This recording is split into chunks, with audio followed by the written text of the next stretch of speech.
First ever factory outlet లో దంతెరా sale offer ఈ నెల 15 నుంచి 20 వరకు. గోల్డ్ జ్యువెలరీ VI పై ఫ్లాట్ 15% ఆఫర్, సిల్వర్ జ్యువెలరీ పై flat 20% offer. Mukunda jewellery. Purushottam Reddy garu, ఇప్పుడు వైజాగ్ లో గూగుల్ డేటా సెంటర్ రావడం వల్ల దాదాపు 2 లక్షల ఉద్యోగాలు రాబోతున్నాయని కూటమి చెప్తున్న పరిస్థితి.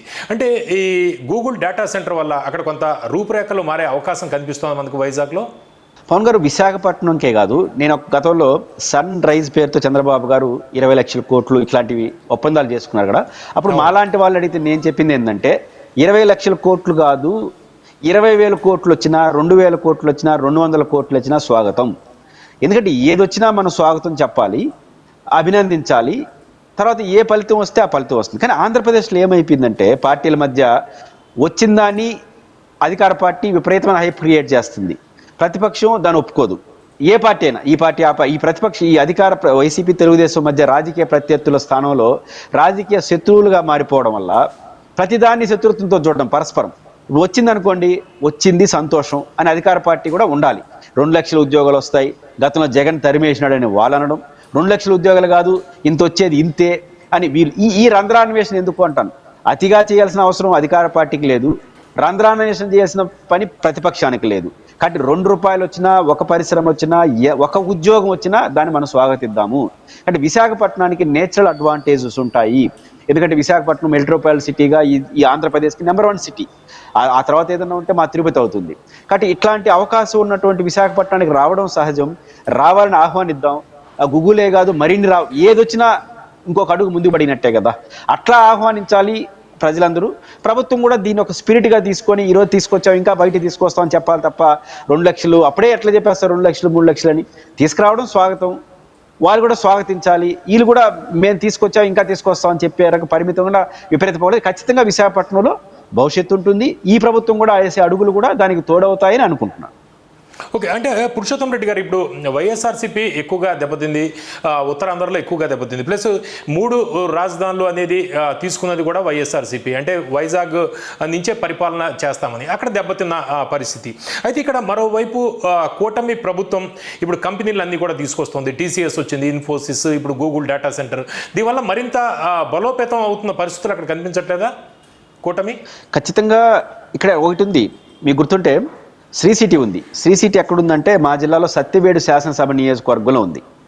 దీంట్లో నాకున్న అవగాహన మేరకు 19 to 24 జగన్ గారి టెన్యూర్లో 52,000 కోట్ల రూపాయలు పెట్టుబడులు వచ్చినాయి. 52,000 కోట్ల పెట్టుబడులు వచ్చి నా కంపెనీల పేర్లతో సహా తెలుసు వచ్చాయి. దాదాపు 40-50 వేల మందికి ప్రత్యక్ష పరోక్ష ఉపాధి కూడా లభించింది, ఆన్ గోయింగ్ నడుస్తూ ఉంది. సత్యవేడులో ఘోరంగా ఓడిపోయింది వైసీపీ. సమస్య ఏంటంటే నేను అంటుంది, రాజధాని ఇస్తానన్న కర్నూలులో ఓడిపినారు, రాజధాని ఇస్తానన్న విశాఖపట్నంలో ఓడిపినారు, రాజధాని తీసుకెళ్తానన్న అమరావతి ఓడిపోయారు. అంటే రాజధాని మారుస్తానన్న చోట ఓడిపినారు ఒకే తీరు, రాజధాని ఇస్తానన్న చోట ఒకే తీరు. అంటే ఒక అంశం గెలుపోవటం నిర్ణయించదు. ఇప్పుడు మెడికల్ కాలేజ్ ఉద్యమం వచ్చింది, ఉత్తరాంధ్రలో జగన్మోహన్ రెడ్డి గారికి మంచి ఊపు వచ్చింది. కాబట్టి ఒక అంశం నిర్ణయించదు, జనరల్ పొలిటికల్ యొక్క నెగిటివిటీ రాకూడదు. ఫస్ట్ ఏ ప్రభుత్వానికైనా జనరల్ నెగిటివిటీ తెచ్చుకోకూడదు, తర్వాత డెవలప్మెంట్ యాక్టివిటీ 2 ఉండాలి. కాబట్టి ఈ 2 లేకుండా వెళ్ళగలిగితే ఇది ప్రాబ్లం అవుతుంది. కాబట్టి విశాఖపట్నంలో జరిగే అభివృద్ధి ఖచ్చితంగా అధికార పార్టీకి తోడవుతుంది. కానీ అదొకటే కాకుండా రాజకీయ అంశాలు, మెడికల్ కాలేజ్ ఉద్యమం నడుస్తూ ఉంది, సారా ఒక సమస్య వస్తుంది, హామీలు, భవిష్యత్తులో ఇంకా ఏం చెప్తాయి, ముఖ్యంగా రైతాంగ సమస్యల తీవ్రంగా ఉంది, ఇవన్నీ కూడా ప్రభావితం అవుతాయి. మోరోవర్ ఉత్తరాంధ్రలో మొదటి నుంచి కూడా తెలుగుదేశం పార్టీ కొంచెం పట్టున్న నియోజకవర్గం, 19లో ఘోరంగా ఓడిపోయినప్పుడు కొన్ని ఎక్కువ సీట్లు ఆడనే వచ్చినాయి, ఇవన్నీ కూడా ఉన్నాయి. ఉత్తరాంధ్ర జనరల్ అడ్వాంటేజ్ ఉంది, విశాఖపట్నంలో కూడా మొదటి నుంచి కూడా ఒక అడ్వాంటేజ్ ఉంది. ఇది తోడైతే వాళ్ళకి మంచిదే జరుగుతుంది. బట్ ఇది ఒకటే భవిష్యత్తులో తెలుగుదేశం భవిష్యత్తు నిర్ణయిస్తున్నా అయితే నేను అనుకోను. అంటే పురుషోత్తం రెడ్డి గారు, కొంతమంది విశ్లేషకులు చెప్తుంది ఎక్కువగా ఈ data centre, Google data centre వల్ల ఎక్కువగా ఉద్యోగాలు ఉత్పత్తి అవ్వవు, అదేదో ఐటీ డెవలప్మెంట్కి సంబంధించి, సాఫ్ట్వేర్ డెవలప్మెంట్కి సంబంధించి అయితే ఎక్కువగా ఉపాధి లభిస్తుంది, దీనివల్ల ఎక్కువగా 2-3 వేల ఉద్యోగాల కన్నా ఎక్కువగా రావు అనేది కొంతమంది చెప్తున్నారు. నిజమంటారా? దాంతో మీరు ఏకీభవిస్తారా? ఇప్పుడు ఐటీ రంగంలో ఒక మార్పు వచ్చింది. ముఖ్యంగా చెన్నై వరదలప్పుడు మేము గమనించాం. అంటే డేటా సెంటర్స్ కన్నా డిజాస్టర్ మేనేజ్మెంట్, బ్యాకప్ మెకానిజం, ఈ 2 చాలా ఇంపార్టెంట్ ఐటీ రంగంలో.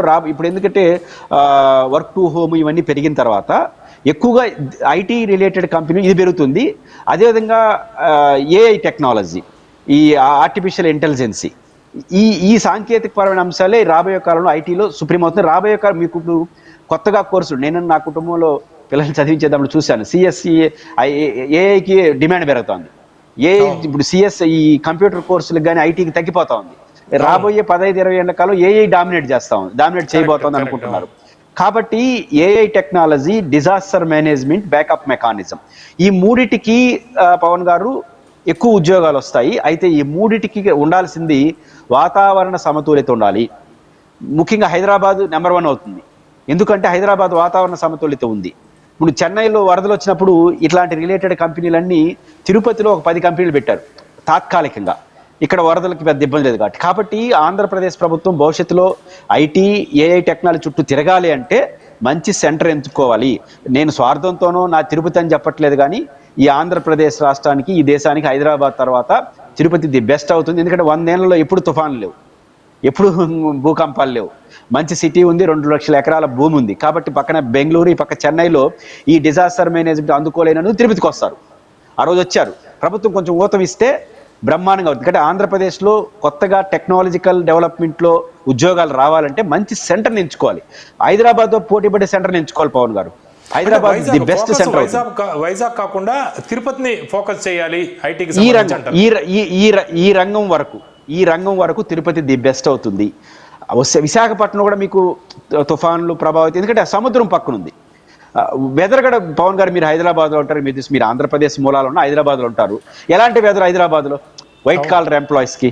కాబట్టి ఈ వెదరు ఇవన్నీ చూసినప్పుడు కూడా హైదరాబాద్ తర్వాత తిరుపతి ది బెస్ట్ అవుతుంది.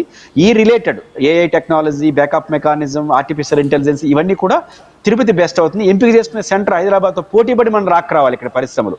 కాబట్టి ఇది బెస్ట్ అవుతుంది. విశాఖపట్నం ఇంకో దానికి బెస్ట్ అవుతుంది, అమరావతి ఇంకో దానికి బెస్ట్ అవుతుంది.